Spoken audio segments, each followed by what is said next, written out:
Good morning and hello everyone, and thank you for joining us for this one of our CLA autumn series of webinars. On behalf of the CLA, I am delighted to welcome to you what I am sure will be an informative event. My name is Anne Maidment and I am the Regional Director for the Southwest region, and I will be your chair for today's proceedings. My thanks go to our partners Carter Jonas and Clydesdale Bank, who both have speaking roles today. Before moving to the subject of today's event, a brief update from us here at the CLA. Throughout this year, the CLA has supported the membership in offering advice and representation to government through what has been an unprecedented year. A national lockdown through to a short recovery period and perhaps for some an uncertain next few months. The COVID webpage is highly comprehensive, covering the breadth of government support and information that our members need for all aspects of their businesses. There are a number of member-only briefings covering a wide range of topics. We keep them updated as government advice changes in how we can support and nurture those hardest hit, but also offering practical advice for employers, the self-employed, and rural businesses alike. A particular area of concern has been the self-catering and hospitality sector, hardest hit by recent changes. And you may have read in the press that the VAT rate for this sector has been cut from 20% to 5%, which has now been extended until the 31st of March next year. An important measure to help those who have been impacted, which the CLA lobbied with other bodies to achieve. We would also encourage members to contact their regional office should they need additional advice and support. And of course, all of our previous webinars have been recorded and are available to watch again. In terms of lobbying, the party conference season is in full swing, and the CLA have been engaged on a number of fringe events focusing on the importance of the CLA's Rural Powerhouse campaign, with 5 main themes which will highlight how the rural economy can become more dynamic and productive, and how landowners can play an even greater role in answering the key challenges facing the country. The Agricultural Bill has been under close scrutiny in the House of Lords with the 3rd reading last week, and we will be looking to see this back in the House of Commons very soon. The Environment Bill will be coming on afterwards, and also, of course, the Trade Bill. Moving on to today's event, we are under no illusion that 2021 is set to be an extraordinary turbulent year. The UK will leave the jurisdiction of the European Union, with the future trading arrangements yet to be confirmed and the transition away from direct payments to begin in earnest. Today's event will offer an insight into the changes to agricultural policy in the early transition period to help farmers and landowners make plans for the future. We are fortunate to be joined today by a panel of experts who will guide us through their thoughts on the changes to agricultural policy and the next steps. I should remind you that today's session is being recorded for future use, including availability to other members, and will be available on our website after the event. The format for this event is that our speakers will each talk about their area first. This will be followed by your questions, which I will pose to the panel on your behalf.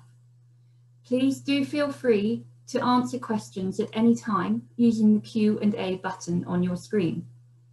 Please do restrict your questions to the session subject matter, otherwise approach the CLA for advice in the normal way. There will also be the occasional poll, which I do hope you will respond to as well. Our programme today is full and topical, and therefore I will now move on to handing over to our first speaker, Susan Twining.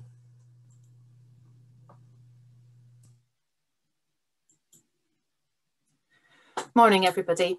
I'm going to give a run through of the current policy developments in agriculture, but in advance of that, we put a poll up on the screen, and I'd appreciate it if you could answer that that question, which is really about whether you've made any plans to replace the income that you'll be losing from phasing out of BPS.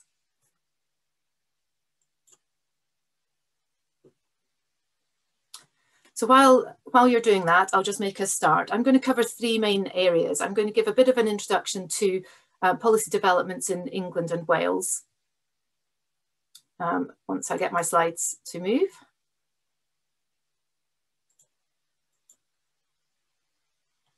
There we go. So I'm going to give a bit of an introduction across England and Wales, but then I'm going to focus the details of the new programmes coming through into England because there's more information on those, and look at some of the timelines because it's actually the timelines that are as important as the policies. So looking across at plans for England and Wales, firstly, I think the key points on this, I won't go into detail. England are making a start to cutting direct payments from 2021. That's 3 months away. And there will be new schemes being introduced from 2021 onwards. In Wales, while they're part of the Agriculture Bill going through the House of Lords and House of Commons now, through a special schedule, they're planning to introduce their own agriculture bill in Wales next year. And it will be at that point that they will start to make more detailed plans about what their policies and programmes are going to be. In the meantime, they're going to continue with the current direct payments and agri-environment schemes. So looking a little bit further forward to plans for England, I don't know if any of you were up at 5:45 this morning, but George Eustace did steal a little bit of my thunder, I have to say. But for those of you who didn't get up this morning and didn't hear it, he was giving a bit of an outline of the policies, which I'm going to be running through now. So most of what I'm talking about is based on the Farming for the Future policy statement that was published in February. But there is a new statement that's going to be published in November, which we're expecting and campaigning to have a lot more detail in it to actually fill in the gaps about what's going to happen and what it will mean for your business. This will form part of the first of a 7-year multi-annual financial agreements. Now, these are in a similar way to the Common Agriculture Policy. There is a 7-year programme of expenditure with a vision and programmes laid out. And that, under the Agriculture Bill, that first multi-annual financial agreement needs to be, multi-annual financial assistance plan needs to be set out by the end of this year. So it's part of that programme. So firstly, I'm going to look at it in groups of policies that are coming through. There are actually 19 different things that I counted up, or priority things that are coming up, but I've blocked them into different groups. The first one is on direct payment transition. So it should be familiar to you by now that direct payments are going to be cut starting in 2021. We know that in 2021, the cuts will be a progressive rate. So those in receipt of less than £30,000 will have a cut of 5%, but that gradually increases for those that are in receipt of higher payments, where businesses at the higher level will be having cuts of in excess of 20% in total. We don't have any information on what the cuts are going to be in remaining years, but what we've suggested is that until we have more information, then we should assume a flat rate of the remaining amount for budgeting purposes. So that could, if you take a flat rate, that would be a cut of between 10 and 15% a year, depending on what your first year cuts were. Important point is that there's no cuts and no more direct payments after 2028. So that's probably the biggest thing that's going to start hitting businesses next year and progressively over the period. By 2024, when we expect ELM to be fully available to everybody, under those assumptions, many businesses will have lost between 30 and 50% of their direct payments, which is quite a sobering thought. But alongside that, there are also plans to de-link the direct payments. That will mean that when it's introduced for everybody, there will no longer be a need to either send in an annual application form or even continue to farm, and you will no longer be expected to comply with cross-compliance, although you will still need to meet the statutory requirements. This is mainly to make administration more simple for both government and yourselves, and it will mean that you'll just receive the remaining annual payments as set out. The other option that they're looking at is a lump sum exit scheme. And this will be an option that will be available for eligible recipients to take the remaining payments upfront on condition of leaving farming. This may be available for only 1 year, or it may be over a couple of years. All that is still to be decided, and along with a de-linked payment, the details will be discussed in a consultation later this autumn. So given that the Environmental Land Management Scheme isn't coming in until 2024, the current agri-environment schemes are going to continue. Now, this isn't simple. There are a number of different countryside stewardship stages. The countryside stewardship existing agreements, so those of you already in countryside stewardship, will continue to be under EU rules for the time being, and they will continue to the end of their agreement period. There's also a plan to continue the HLS extensions. Anybody who is entering into countryside stewardship from 2021 will be under the new UK agreements and under slightly different rules. And you can continue to enter into countryside stewardship right up until 2024. And those agreements can either roll on or you can switch into ELMS at the appropriate time. The plan is that there will continue to be simplification and making them more attractive and more and easier for everyone to get engaged with them. And they will, of course, include woodland grant schemes as well. If we take a closer look at the Environmental Land Management Scheme, we're in a phase of development still, and from now until 2024, there's continuing development of the policies. I think the key point here is that the ELM will only be fully available to everyone from 2024. And one of the problems that the CLA have had and have been lobbying government for is that gap between direct payments being cut for the next 3 years before we can fully access ELM. And we've been arguing for shallow cuts in direct payments. And we have been listened to, but the solution is perhaps not quite the same. The government, DEFRA, is now looking at a sustainable farming incentive scheme, which will be brought in early in 2022. And that will bring forward some elements of ELM Tier 1 into an earlier programme. If we look in a bit more detail at that early period, so the development period between 2021 and 2024, there's a lot going on, and there has been a lot going on. There's been a number of ELM tests and trials, and many of you will have been involved in some of those. It's been a wide-reaching programme. The CLA has run 2 test and trial programmes, and we've been asked to extend one of ours. I put in a proposal to extend one of ours. The ELMS pilots will be starting in 2021, looking at Tier 1. The pilots are there to test and refine the design, the administration, the advice and payments, and make sure that it is ready to operate fully in 2024. And then alongside this, there's the possible new scheme, the Sustainable Farming Incentive. The plan is that that will be available to everybody, and it will act as an entry point into ELM in the future. So ELM from 2024, its design is a 3-tier design. Tier 1 is about sustainable farming and forestry practices. Tier 2 is more challenging, locally targeted environmental outcomes with more ambition, more environmental ambition. And then Tier 3 is a landscape scale land use change, which is primarily focusing on peatland restoration and forestry and woodland. I think what's quite reassuring, hopefully, is that a lot of the design of ELM that's coming through now reflects a lot of the principles that we set out in the land management contract back in May 2018, before government had even got an outline of what ELM was going to look like. So looking more at the farming side, there's a number of farm productivity and resilience programmes. You might have heard this morning that the very last round of the CAP RDPE funding for the countryside productivity grants has been announced. So that call is open until the 4th of November. That's the small productivity grant scheme for grants from 3,000 up to 12,000. That's open today. But that is the last part of the rural development programme under CAP. From 2021, there'll be new productivity grant programmes for small grant scheme and large grant schemes, operating in a similar way to the one they have done already, but with a few changes. DEFRA is also investing in an innovation and research programme. And this is something that you should keep alert to, because I think this will be part of, it's a great way to engage in research that is right for you, that will actually drive productivity.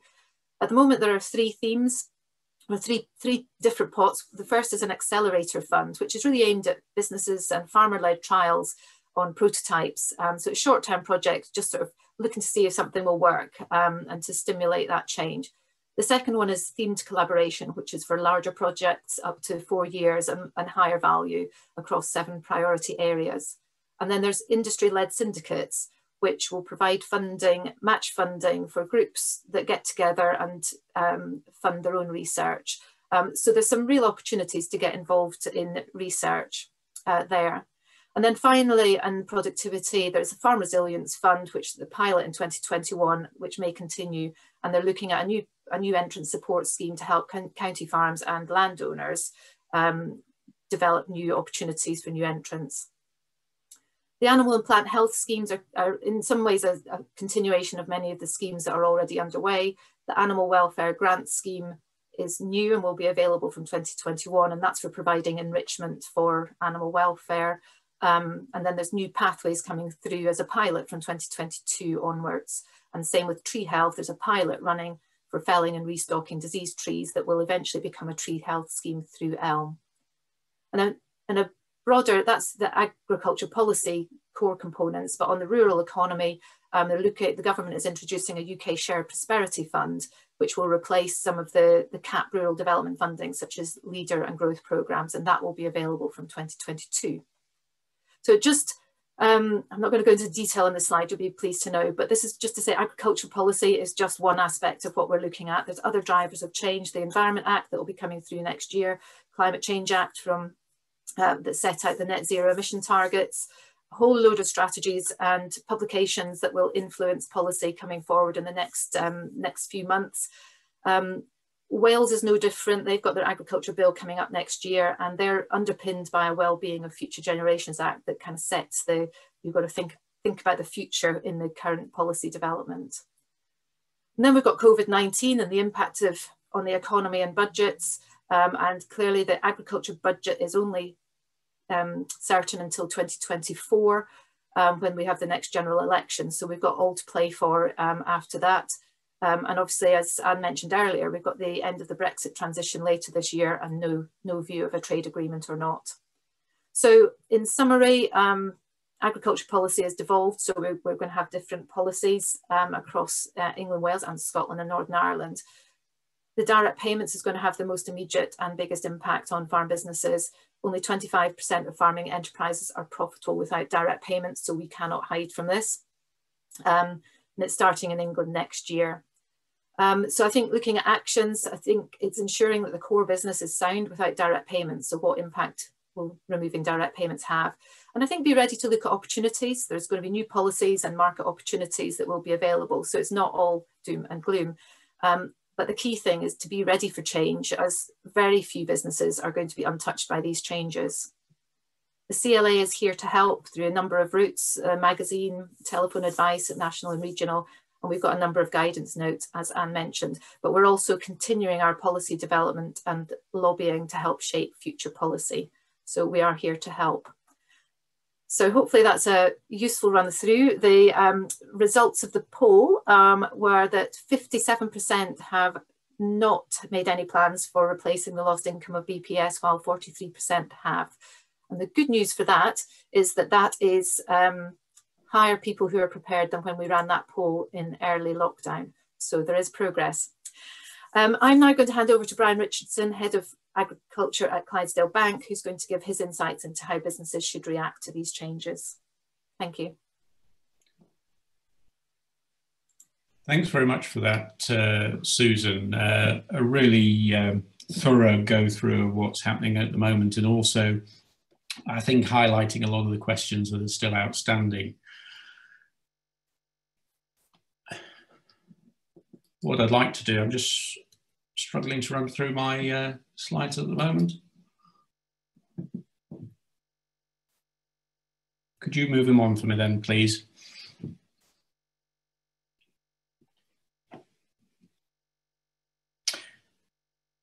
So just looking at what's driving policy at the moment, we've talked a lot about Brexit. It's been the theme since June 2016, over 4 years ago. Moving to a UK-based policy after almost 50 years of European CAP policy. One that we hope keeps food production as a priority, but a lot of question marks over that. Shorter policy cycles. Susan talked about 7-year policy being developed, but also mentioned the next election in 2024. So in terms of the funding for those, we're moving into much shorter periods. And I think that will be a very major change for us in terms of how we look at policy as we go forward. The other thing here, we're talking about England and Wales and potentially devolved policy in Wales. I'm here just outside Carlisle, 7 miles away from the Scottish border, and the Scottish Government certainly has an ambition to have quite a different policy. So again, one of the drivers going forward could well be a significant difference in the economics of farming north and south of the border and in the other devolved areas. The other big driver at the moment is climate change and the net zero agenda. Farming, I think, certainly when this debate started, seen very much as part of the problem. Putting it in context, we know it accounts for 10% of CO2 emissions, a lot less than wider industry and transport, for instance. And I think it's how we can focus that agenda to moving farming back into the part of the solution. And the lack of focus, as we know, around that debate with the net zero agenda around food security. So just moving on to the next slide. Michael Gove described these changes that are coming down the line very much as a revolution in how we produce food, and he also commented on the broader context of wider forces driving change in farming, food policy, and our relationship with the rest of the natural world. So the next slide just perhaps highlights the email that came out from government at the same time or just after he made those comments, which perhaps alluded to some of those other thought processes that were going on. Officials within government suggesting Britain doesn't need farmers, and even to the extent of suggesting it would be much simpler and probably cheaper to import all our own food. So that set the debate, I think, if we move on to the next slide. And then, of course, came COVID, which huge challenge for society and a lot of tragedy around that. But for agriculture, really, in February and early March, we saw this 20% of food service business close down. So demand stopping overnight for that and moving very much into retail and supermarket. We saw empty shelves, and that was the first time for most people to see empty shelves and experience that. I think before COVID, it was certainly nothing anyone ever assumed would happen. We saw produce and milk having to be disposed of. Great concerns over how we were going to get that food collected up in terms of having people available and able to travel to the UK. But agriculture, I think, and the food industry generally demonstrated its resilience and the sector's ability to change to those new circumstances. And effectively, I think there was a hiatus for 4 to 8 weeks, and then the supply chain quickly rebalanced. I think what it's done, and perhaps surprised some in government, is show that adaptability and resilience of the industry and ability to change relatively quickly, and also highlighting the importance of food security. So in amongst all this, perhaps COVID has helped just reset the debate a little bit. So just moving on to the next slide. We would hopefully now have a renewed debate on food security and where that fits in all these changes that are coming down the road. We've got the new commission now looking at food standards and trade deals. I certainly don't think we're going to get anything like we would like to see in those trade deals going forward. It's always a matter of a trade-off.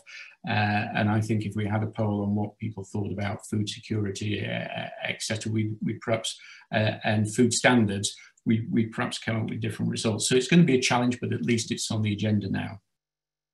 The environmental agenda and net zero 2040, I think, is going to come very much back into the focus in 2021. It's been, because COVID has been in the headlines, it's been pushed to the side a little bit, but it's very much going to come back with a renewed focus on that side, and something we need to be aware of.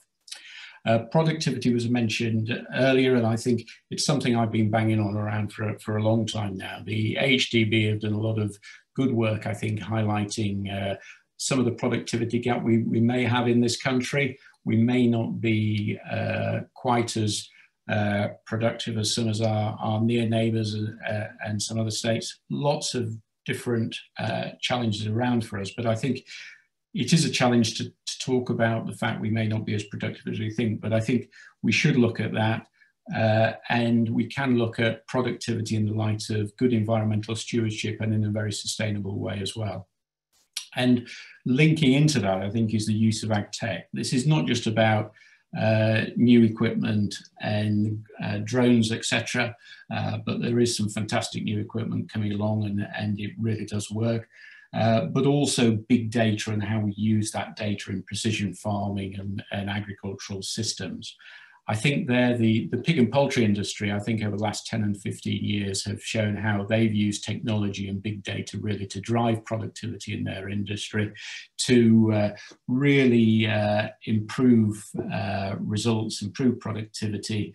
Remember, those two sectors are unsupported, so they've had a very great focus, but they've now got, I think, really a world-class business in terms of what they deliver, and I think it's a good point to the rest of the industry. And they're now using that technology, I think, to help drive the agenda in terms of reducing CO2 emissions, and some exciting work going on that side.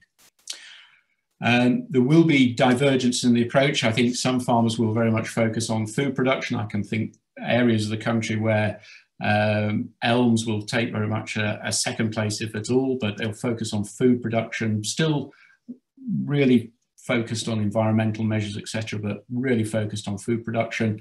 Another area focused very much on environmental and public good, and of course a good chunk in the middle.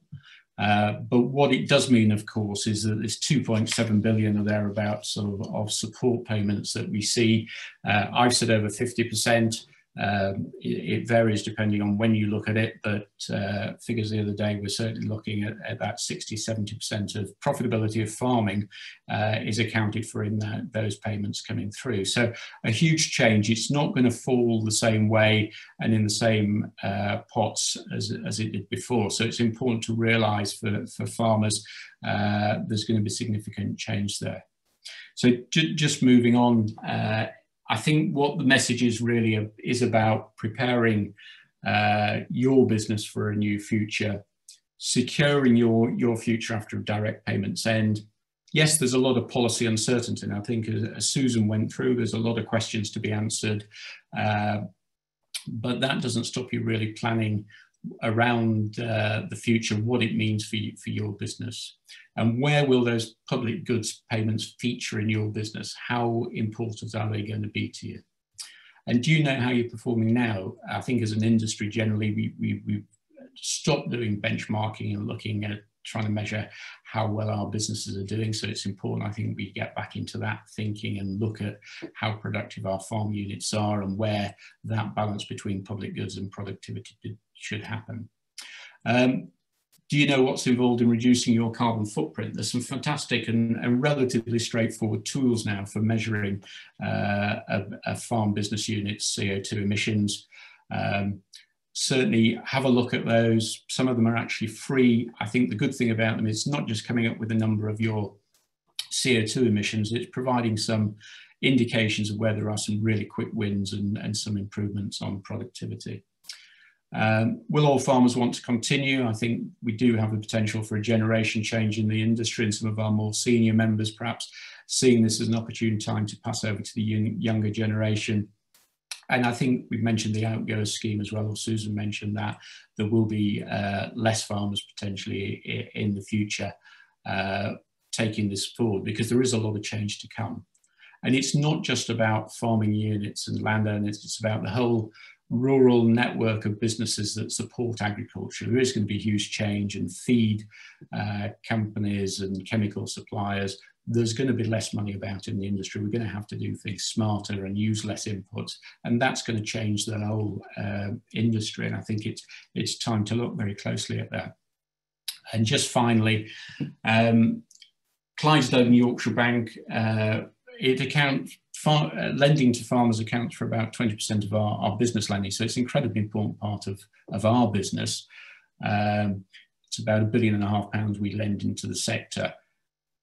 There is going to be a lot of change. We're going to be working closely with our farm teams across the country, with our farmer customers, to support them in making these changes, in understanding where the changes, in understanding the environmental requirements coming. But I do see a very positive future for farming, but it's going to be very different, and there's going to be a lot of change coming. So thank you very much for that. I'd like to hand over now to Andrew Follows of Carta-Jonas. So over to you, Andrew.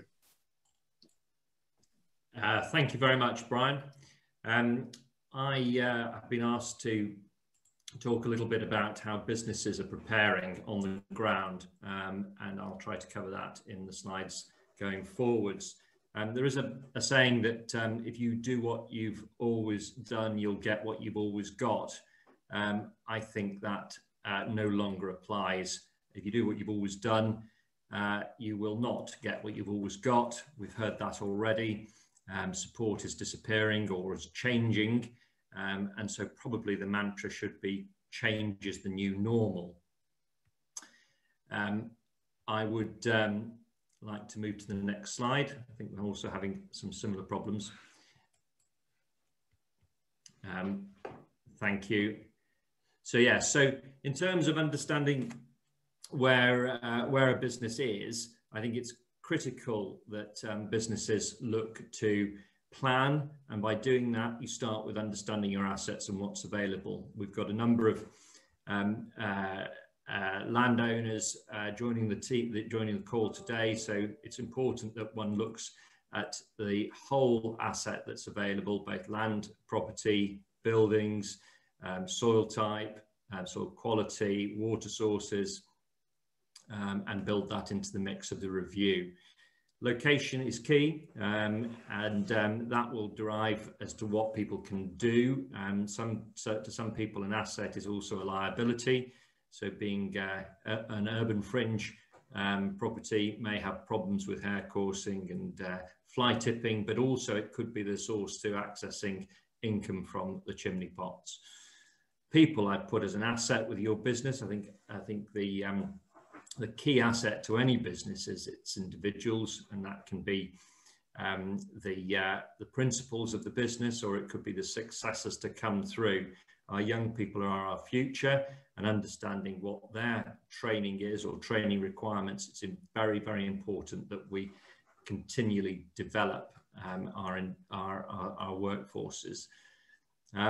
Interests, I think a business that has strong interest will also drive and be successful. And technology, we've mentioned this before, we will continue to see changes in technology. It's very important that one understands what ability one has with current technology. Natural capital we've talked upon, that we touched on the Environment Bill coming forward, and the whole piece on natural capital and biodiversity net gain. And I think probably what was mentioned by Susan earlier in terms of the first part of the Tier 1 support could provide an element for benchmarking for natural capital in terms of soil and water management. So it's really important that one understands what's got available. Next slide, please. So in terms of reviewing your business, having understood what you've got, consider the direction, ambition that a business has. I think that it's really key that a business looks at over a 5 or a 10-year period, especially given the schemes that one's going to be entering into. And as part of that, one needs to have some measurement, both environmental and financial. I think many schemes will require a commitment, and one needs to know what return they're prepared to take from them. And also from an environmental point of view, where the baseline is being improved, and what are the key hurdles along the way to any scheme that one has signed up to. I put structures and cooperation because I also feel that an area that businesses are going to have to be working towards is greater collaboration and cooperation, and that could be as much as on a very basic level, shared experience, right through to full joint ventures being contract farming or share farming operations. Keeping costs down, as Brian has alluded to, will be key to profitability and every focus that can be seen. We've got some landed estate businesses represented. I think the other point that I would bear is the tenanted sector and understanding tenants and what they are seeking to do with their businesses. The average age of farmers could be 58, it could be 60, it could be 62, depending which survey you want to read. What is clear is those businesses need open discussion about where they fit in the future. We're probably likely to see many tenant rent review notices being served. It's probably more important to talk to people to understand what their businesses are and where they fit in the future, as opposed to arguing over £10 an acre in rent. I do remember speaking to a young farmer, and he saw that there were two brakes on the industry. One was direct support, and the second was the Agricultural Holdings Act. Well, we're moving away and releasing direct support, but the Agricultural Holding Act and succession tenancies will remain. That's one way that we'll see a move forward. In terms of funding, I would suggest that all businesses look very closely at their funding, and we're seeing at the moment the base rate is as low as it has been, and it's very important that businesses consider their funding structures going forward, and I'm sure that Brian or his team would be more than happy to talk to you about that. Next slide, please.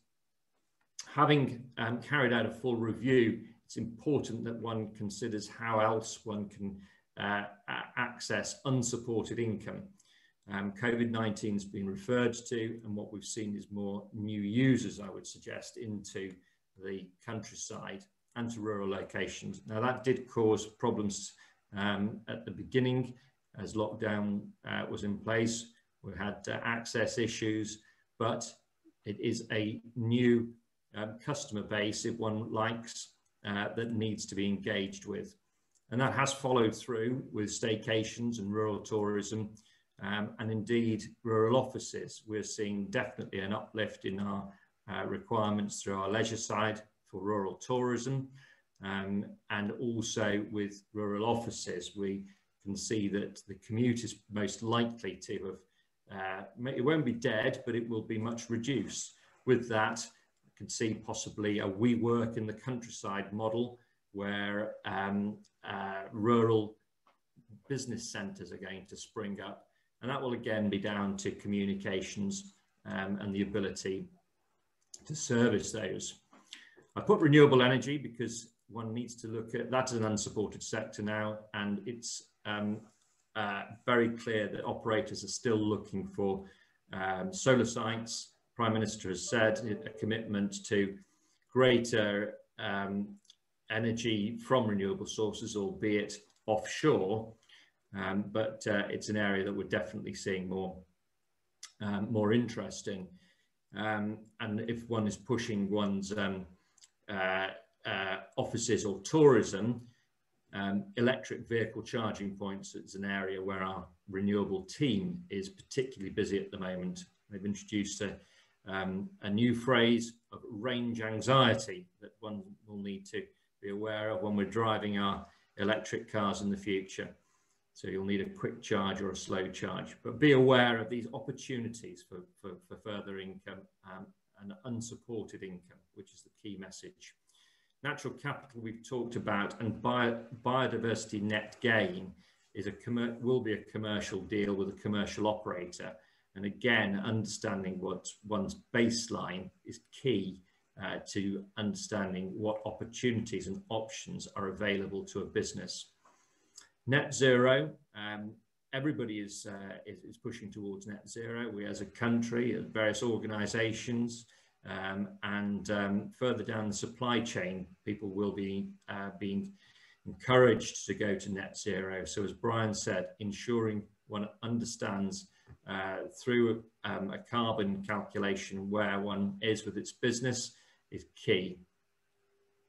Broadband and climate change are other issues which could be seen as opportunities or constraints. Climate change is here to stay, and we've been talking earlier about the Tier 3 scheme of the elms, which is going to be much more broader in terms of peatland restoration and tree planting. So opportunities there to access support.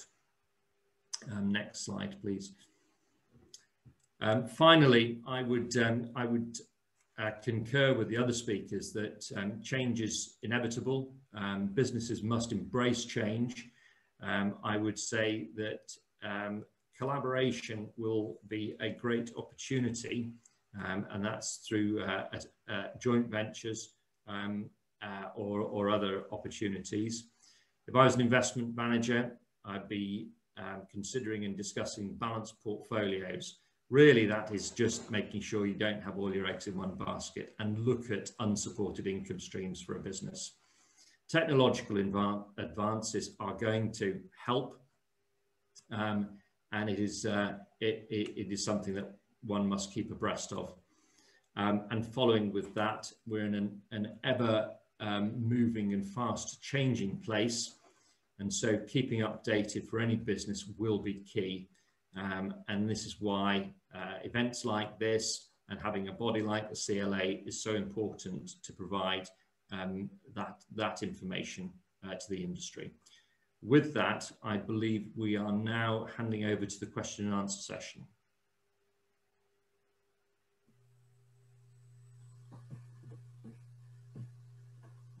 Great, thank you all very much.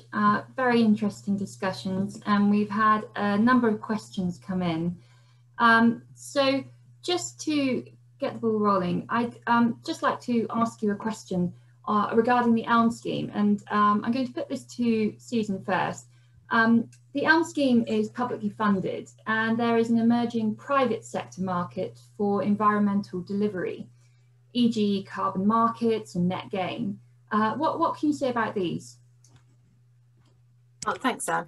I mean, I think the private sector funding could be equally important, if not more important, to many businesses in the future for environmental delivery of all different sorts. I mentioned earlier about the guidance notes that we do. We've just published our first natural capital guidance note. Natural capital is a term that some people get a little bit anxious about because, you know, what does it mean? What is it about? We explain all that in the first guidance note.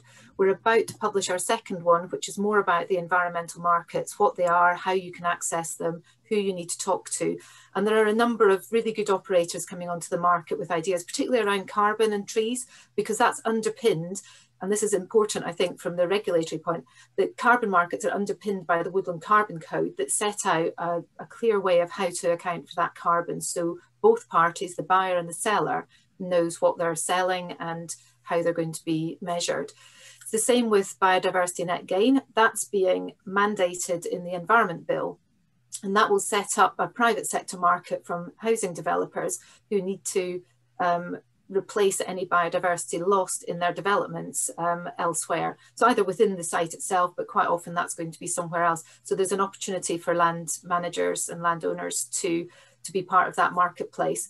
That one's, there's already a voluntary market there. So that one's already been tried and tested. And again, it's got a biodiversity matrix and how you calculate and what you need to do to change that, and already examples of some of the contracts.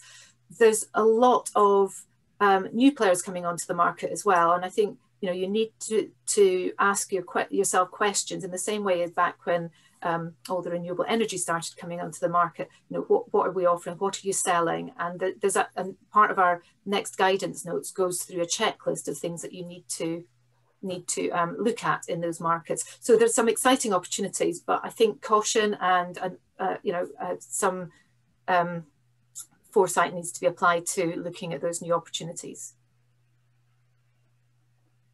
Okay, thank you for that. I'm now going to turn to a question regarding ELMS that has come in from Simon Dixon Smith. Is it clearly acknowledged within government that the payment rates for ELMS need to be at incentive levels, not just income foregone, i.e. will the MAFA funding, that's the multi-annual financial assistance funding, represent additional income to the industry rather than just an alternative income? Susan, if I could start with you again. Yeah, this is something that we've been lobbying hard about, that the need to recognise there's lots of different ways that you could value nature. One is to look at the actual value of it. What does it deliver? What would people be, what does it actually deliver? That's the natural capital accounting method. And it's really difficult to do, and you get some really high values. You also get some really low values, because some things we think are valuable aren't as valuable as we might think. The bottom end of it is the cost incurred and income forgone, which is where current agri-environment schemes are pinned. And that basically, covers your cost with a little margin for your lost income from whatever you used to do on the land. And we've been making the case strongly that and it has been recognised that the payment rates need to be higher if you actually want people to engage in this. It needs to have a profit element, a proper profit element, and be recognised. So that is being looked at. We will start to see what the payment rates are going to be when the pilots start, because they will need to be issuing what those payments are at that point. But I don't think we should be under any illusion that this is going to be the golden goose. And I think the main thing that I would suggest that you do is look at your costs of delivering some of these options, so that you're at least starting from your own base where you think the value, where you think you would be happy to engage in, and the offers that are being made. So it is incredibly frustrating that we don't have greater clarity on this, because that's the one bit missing from the puzzle for the future. But I think there are things that we can do to get ready, and looking at our cost of delivery is the first thing that I would look at. Thank you. Yes. And just one more question before we move on to another area of discussion. Anne Wilcox has sent in a question, and it's regarding HLS, and it's with the continued rollover of HLS under the EU rules. Is there a big risk of large penalties being applied for the duration of the agreement, so 10 to 14 years of a clawback?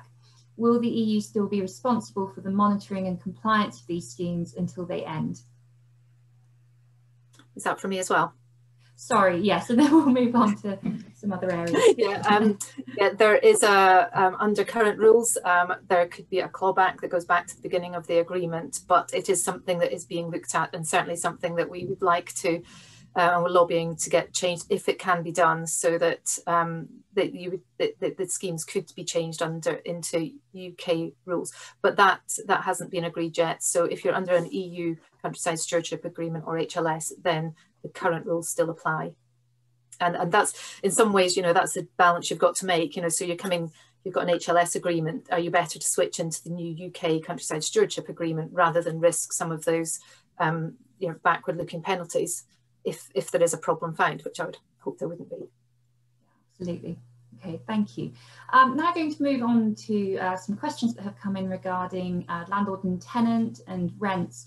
One from Edward Barham to ask the panellists, what effect do the panellists foresee on rents, which are currently supported underwritten by BFP? Up, down, or no change? Andrew, if we could start with you on that one. Yep, no, that's fine. Thank you very much. I think there will be undoubtedly some downward pressure on rent, where there's been that direct underpinning from basic payment. However, market conditions and current tender rents that we're seeing on FBT rents show no reduction whatsoever. And I think that scarcity of land and the land-hungry nature of farming businesses will maintain many rents. So there'll be much discussion on the subject, but I think unless there is a great oversupply of land in a particular area, rents will stay at similar levels. I think I'd agree very much with Andrew there. I think there is going to be a lot of economic pressure around the industry. So obviously rents is a cost people will look at and look to drive down. But I think the underlying demand there and part of the solution for many people in terms of producing food more efficiently and at lower cost is going to be scale. So I think that underlying demand will be there. There will be challenge, but I think the underlying demand will perhaps see rent levels perhaps not change not as much as we might assume they would. Okay, thank you. And if we're saying rental levels might stay the same, but Tom Pemberton's actually asked, is there likely to be an uplift in demand for rural offices perhaps as a consequence of COVID-19? Andrew, thoughts on that one? Yes, I think it's something I touched on. We've certainly seen an uplift in demand. I think that has to be tempered with the pain that has also been felt by certain businesses in those rural offices. So dealing with, depending upon the type of business, poor rent payment or difficulties that tenants are having. So whilst there may be some increased demand, we're also having to manage and deal with some of the challenges that existing businesses have and existing tenants. Okay, thank you. I'm now going to ask a question if I can see. There it is. Another one from Edward Barham, and this is regarding TRIG, the Tenancy Reform Industry Group. Is there any current appetite to review landlord and tenant (FBT) terms to match the new world of UCAP to give both parties better flexibility? Susan, any thoughts on that one? Well, I think TRIG is the place to discuss it. We've seen some amendments to tenancy coming through in the agriculture bill, but they've been relatively limited. There were lots of amendments through for further changes, but we felt that the best place to discuss these is through TRIG, because that's the consensus building about what needs to do. There's no doubt that the tenancy arrangements need to be kept under review as we go through into the new agriculture policy world, because things will be changing rapidly. And the new reality about things like environmental management, tree planting are going to change some of that, and particularly collaboration, how you work together, and that sort of developing new and different relationships between two parties working together is something that we need to keep an open mind on. That's what the new entrance scheme is aiming to do, is to look at try and see if there's some innovative models that could be tried and tested about how you can work together, not necessarily traditional tenancies, but look at some other opportunities around joint working. Thank you. Andrew, do you want to add anything to that, or? No, I think we've probably covered it really. I think the challenge really is at both ends. You've got Brian talking about scale and keeping costs down and businesses getting bigger, and then trying to find opportunities to get new entrants in as well, which is probably a whole new seminar on that, or webinar. Yeah, absolutely. Moving on next to a question from Sebastian Anstruther. Diversification needs to be supported by planning and tax policies. What is the panel's view of current government thinking on these? Brian, any thoughts on that? Well, I think it keeps coming up into the headlines, looking at the tax regime and the favourable tax regime around land. It's obviously a concern to us in terms of the security angle, but I think certainly in recent discussions that have taken place, that's perhaps moved further off the agenda and into the background a little bit. But it is there, so it does come back in terms of whatever planning businesses are able to do about future and secure their position. But certainly I think it was higher on my radar 18 months ago, 2 years ago, than I think it is now. But as I said at the beginning, we're going to move into a period of effectively parliamentary session or parliamentary periods, and at the end of those we could be faced with a different government with an entirely different agenda going forward. Yeah. And actually, you're just staying on the planning subject. Andrew, we've had a question in from William Williams-Wynn. Given the planning restrictions in national parks, how do you suggest we diversify our businesses? I think national parks are particularly difficult, as we know, in terms of getting planning. I think sometimes head up rather than head down is something to look at and consider, leveraging your asset and looking at a diversification that could be away from the home farm or home estate, with the value of your asset, cheap money. And we've seen that happening where industrial investment has been looked at, or office blocks, maybe pre-COVID rather than post-COVID, but certainly it's having that thought that actually everything doesn't have to be done on the home estate, and investments can be made away. Thank you. Brian, we've had a question from Richard Milligan-Manby. And the question is, as incomes fall, will the cost of finance increase in terms of rates and security as agriculture loses its current favourite status as a sector to lend to? Yeah, I think I'd perhaps question whether agriculture does lose its favoured status, really. I think agriculture within the banking industry, very much seen as a long-term industry. And in more recent years, there's been an increased focus, I think, around not just security in terms of the land behind it, but also the performance of the business and its ability to drive forward. So I think agriculture, and certainly in the discussions I have with colleagues from other banks, I think we all see that long-term future for agriculture. There is a requirement, I think, for businesses to be more proactive in terms of, and perhaps professional at times, in terms of the information they have available and that longer term planning, which farming is very much about. In terms of the cost of finance going forward, each individual business is different. And I think that's the importance of each individual looking at its own business case, putting its own stories forward, having the information around that. And every business gets looked at separate. But we've got to remember we're in a background where the whole economy is in a very challenging period at the moment. We're writing checks at the moment with not really knowing how we're going to pay for them in the future. So in terms of the longer term economy, I wouldn't pick out agriculture particularly. I think there is going to be more challenges there as we go forward. Okay, thank you.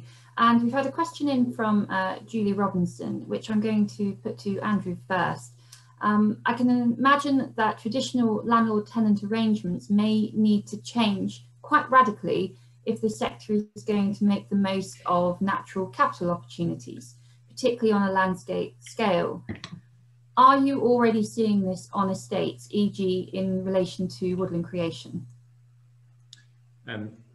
No, not as yet, but I would be in complete agreement that landscape scale schemes are going to require a wider agreement amongst tenants and landlord and tenants in terms of delivering them. And that is actually where the let estates can deliver at scale. And I think that's a great opportunity.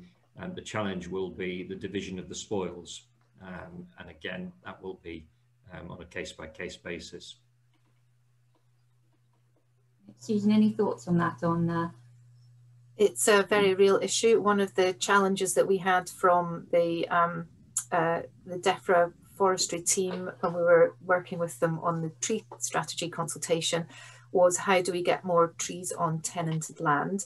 And the question as well, do tenants want trees on their land? So it's a very live issue.